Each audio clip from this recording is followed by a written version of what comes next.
Jadi ada dua orang yang menjadikan dunia ini.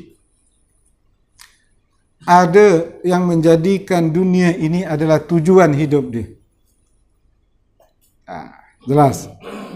Ini yang akan menjadi dia hubud dunia, cinta sama dunia. Dunia jadikan tujuan dia. Ya. Dia akan bersandar kuat dengan dunia. Ya. Kemudian yang kedua, ada orang yang menjadikan dunia alat, bukan tujuan. Jelas? Nanti akan saya jelaskan detail. Ya. Jadikan alat.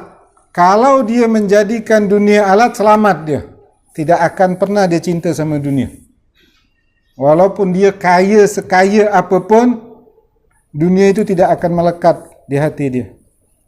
Ya, Nabi Sulaiman kaya, tapi itu tidak melekat di hatinya. Apapun keberhasilan Nabi Sulaiman bisa mindahkan istana Ratu Balqis, Nabi Sulaiman mengatakan ini karunia Allah. Karena dunia itu tidak melekat. Kalau orang yang melekat hatinya, itu dapat, ini usaha anak ini. Ini karena rancangan anak, ini karena rencana anak. Jelas? Jadi, apakah dunia kita jadikan tujuan atau alat? Kalau dunia kita jadikan alat, selamat. Dunia itu tidak akan melekat di hati kita. Walaupun harta ini bertumpuk. Ya. Jelas. Kalau dunia jadi tujuan, jangankan kaya, miskin ente pun cinta sama dunia. Apalagi kaya. Nah, ini yang dikatakan Nabi, hampir-hampir kemiskinan itu akan membawa kepada kufuran. Miskin cinta sama dunia. Bahaya. Kalau miskin tidak cinta sama dunia, tidak akan membawa ke kufuran. Jelas? Ya.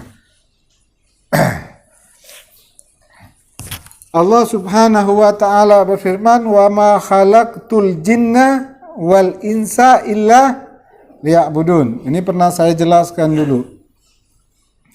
Bahwa Allah menciptakan manusia ini untuk beribadah atau mengenal Allah. Jelas.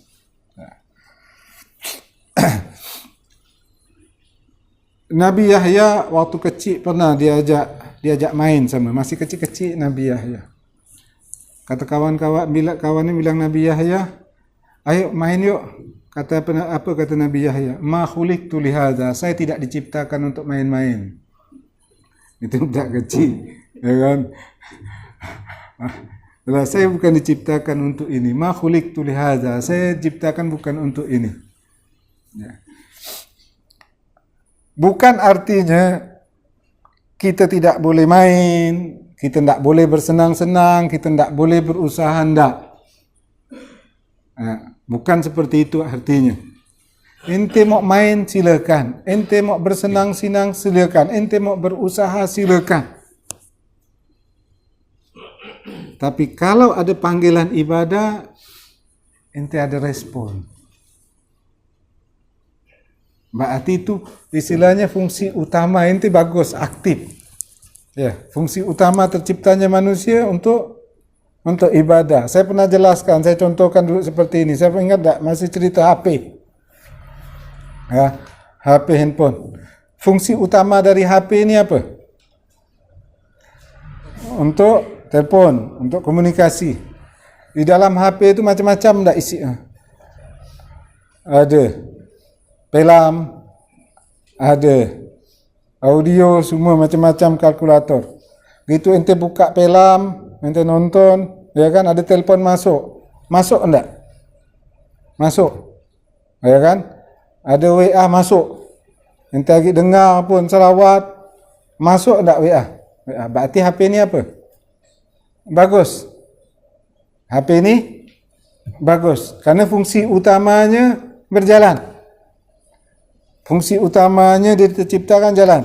Ada HP ente buka film, buka lagu, buka YouTube atau buka audio, orang nelpon tak masuk-masuk, orang kirim tak masuk-masuk, berarti ada apa? Ada masalah HP ini. Walaupun ente buka film pun bagus, ente buka kalkulator bagus, semua ente buka bagus, cuma orang nelpon tak masuk, berarti HP ini rosak. Jelas? HP ini rosak, error. Ya. Ketika HP rosak, ada nilai tak HP ini? Tidak ada nilai. Begitu juga Allah menciptakan kita untuk ibadah, ya kan? Ketika kita asyik bekerja, kita boleh bekerja, boleh senang-senang, boleh bergurau, boleh berusaha. Islam tak ada melarang. Tapi saat ada panggilan ibadah, dia asyik, dia dah usaha sibuk, asyik dengan usaha, asyik dengan bermain, asyik dengan ini. Berarti error enggak ini? Ada masalah. Karena fungsi utamanya tidak berfungsi. Kalau fungsi utamanya bagus, dia kerja, ada panggilan ibadah, dia langsung ada respon.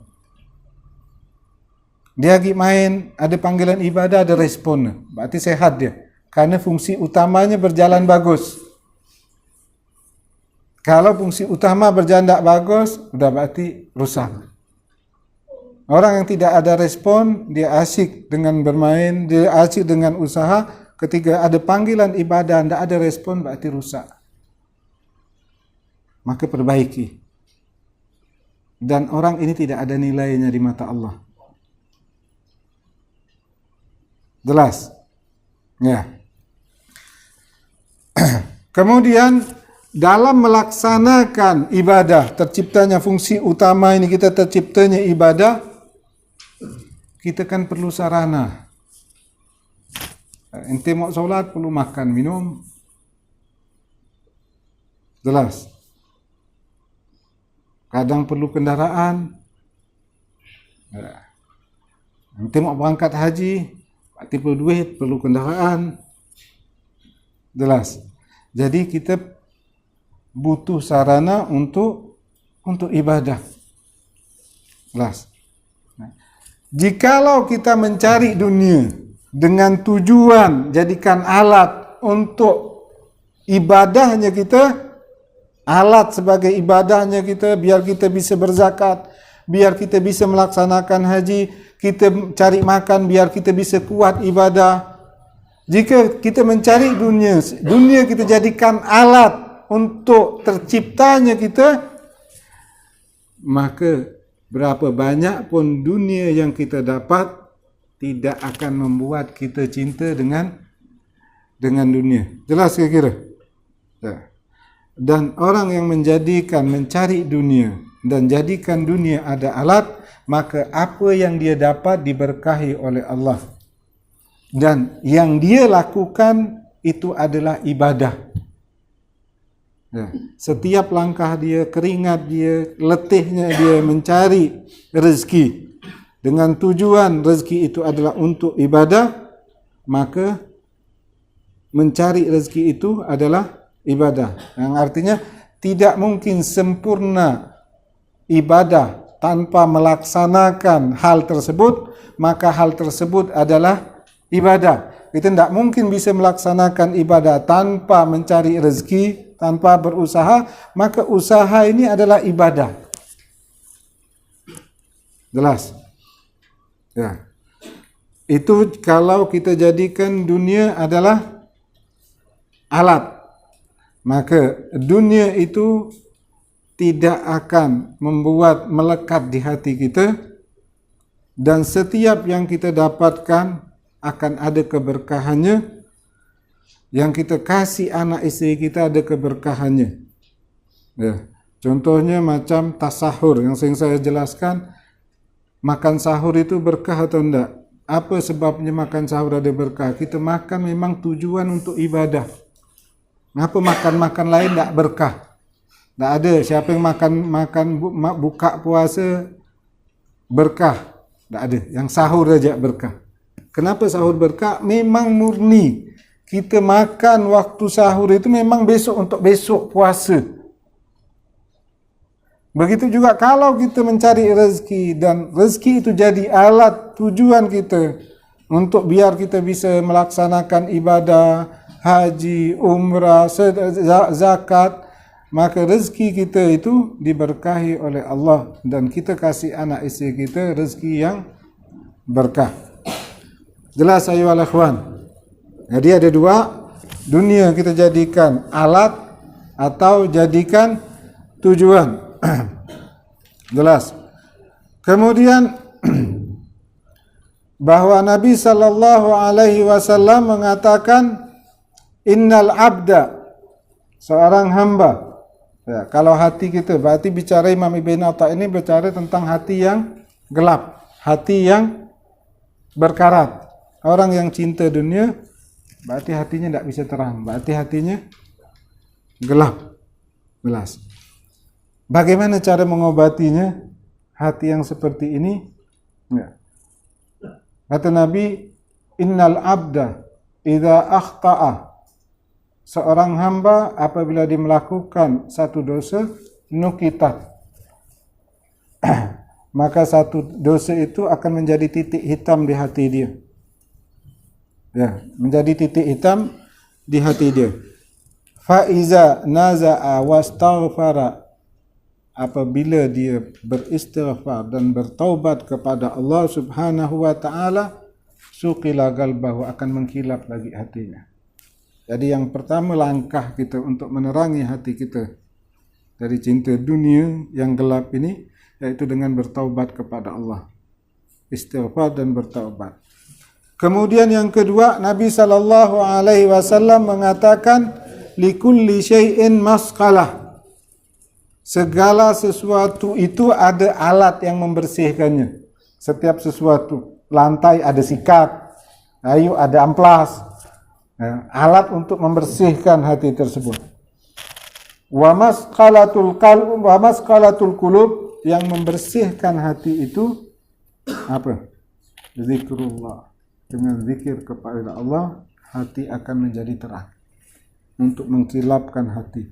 Jadi dua hal yang harus, yaitu bertaubat kepada Allah, arahkan tujuan kita dalam dunia adalah untuk dunia ini sebagai alat, bukan jadi tujuan. Kemudian perbanyak zikir agar hati kita menjadi terang.